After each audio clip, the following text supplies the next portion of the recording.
Ce sont eux qui nous ont proposé des sources de financement, des bailleurs de fonds internes que l'on emploie chaque jour, comme s'il y avait des hommes dont le bâillement suffisait à créer le développement chez les autres.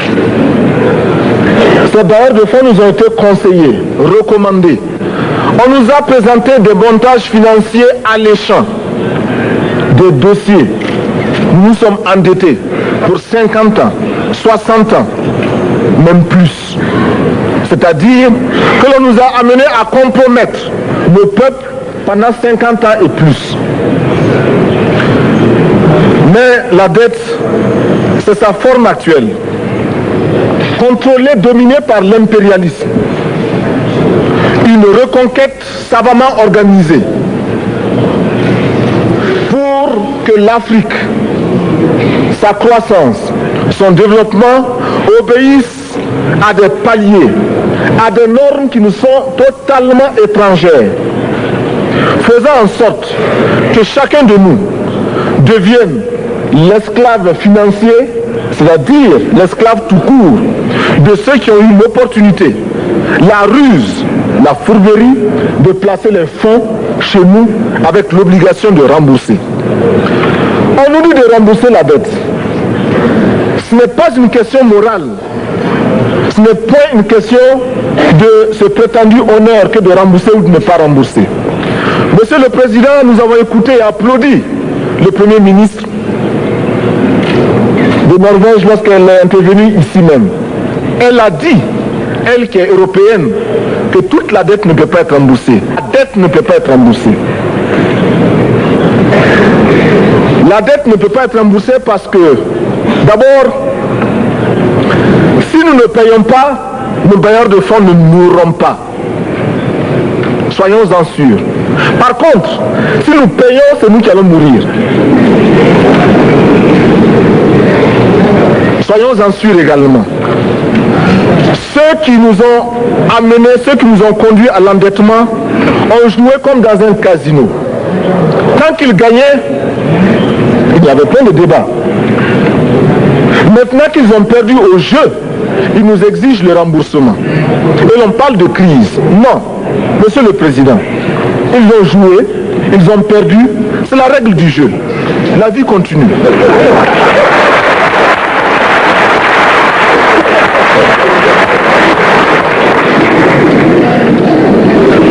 Nous ne pouvons pas rembourser la dette parce que nous n'avons pas de quoi payer. Nous ne pouvons pas rembourser la dette parce que nous ne sommes pas responsables de la dette. Nous ne pouvons pas payer la dette parce qu'au contraire les autres nous doivent ce que les plus grandes richesses ne pourront jamais payer, c'est-à-dire la dette de sang. C'est notre sang qui a été versé. On parle du plan Marshall qui a refait l'Europe économique. Mais on ne parle jamais du plan africain qui a permis à l'Europe de faire face aux hordes hitlériennes lorsque leur économie était menacée, leur stabilité était menacée. Qui a sauvé l'Europe? C'est l'Afrique. On en parle très peu. On en parle si peu que nous ne pouvons pas, nous, être complices de ce silence ingrat. Si les autres ne peuvent pas chanter nos louanges, nous avons au moins le devoir de dire que nos pères furent courageux et que nos anciens combattants ont sauvé l'Europe et finalement ont permis au monde de se débarrasser du nazisme. La dette, c'est aussi la conséquence des affrontements. Et lorsque l'on nous parle aujourd'hui de crise économique, on oublie de nous dire que la crise n'est pas venue de façon subite. La crise existe du tout temps. Et elle ira en s'aggravant chaque fois que les masses populaires seront de plus en plus conscientes de leurs droits face aux exploiteurs. Il y a crise aujourd'hui parce que les masses refusent que les richesses soient concentrées entre les mains de quelques individus. Il y a crise parce que quelques individus déposent dans des banques à l'étranger des sommes colossales qui suffiraient à développer l'Afrique. Il y a crise parce que face à ces richesses individuelles que l'on peut nommer, les masses populaires refusent de vivre dans les ghettos, dans les bas quartiers. Il y a crise parce que les peuples partout refusent d'être dans Soweto face à Johannesburg. Il y a donc lutte et l'exacerbation de cette lutte amène les tenants du pouvoir financier à s'inquiéter. On nous demande aujourd'hui d'être complices de la recherche d'un équilibre. Équilibre en faveur des tenants du pouvoir financier, équilibre au détriment de nos masses populaires. Non, nous ne pouvons pas être complices. Non, nous ne pouvons pas accompagner ceux qui sucent le sang de nos peuples et qui vivent la sueur de nos peuples. Nous ne pouvons pas les accompagner dans leur démarche assassine. Monsieur le Président, nous entendons parler de clubs. Club de Rome, club de Paris, club de partout. Nous entendons parler du groupe des 5, du groupe des 7, du groupe des 10, peut-être du groupe des 100, et que sais-je encore. Il est normal que nous créions notre club et notre groupe. Faisons en sorte que dès aujourd'hui, Addis Abeba devienne également le siège, le centre d'où partira le souffle nouveau, le club d'Addis Abeba. Nous avons le devoir aujourd'hui de créer le front uni d'Addis Abeba contre la dette. Ce n'est que de cette façon que nous pourrons dire aux autres, en refusant de payer la dette, nous ne venons pas dans une démarche belliqueuse. Au contraire, c'est dans une démarche fraternelle pour dire ce qui est.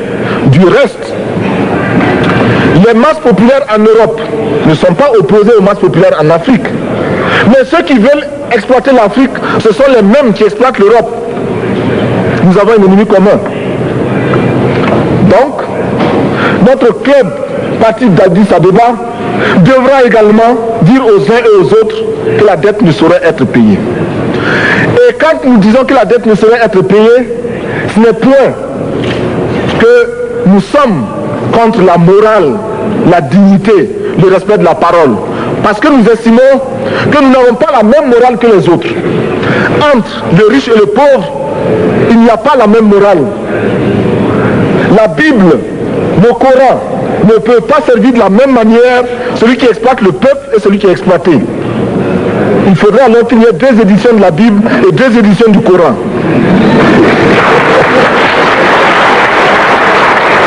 Nous ne pouvons pas accepter qu'on nous parle de dignité. Nous ne pouvons pas accepter que l'on nous parle de mérite de ceux qui payent et de perte de confiance vis-à-vis de ceux qui ne paieraient pas. Nous devons au contraire dire que c'est normal aujourd'hui.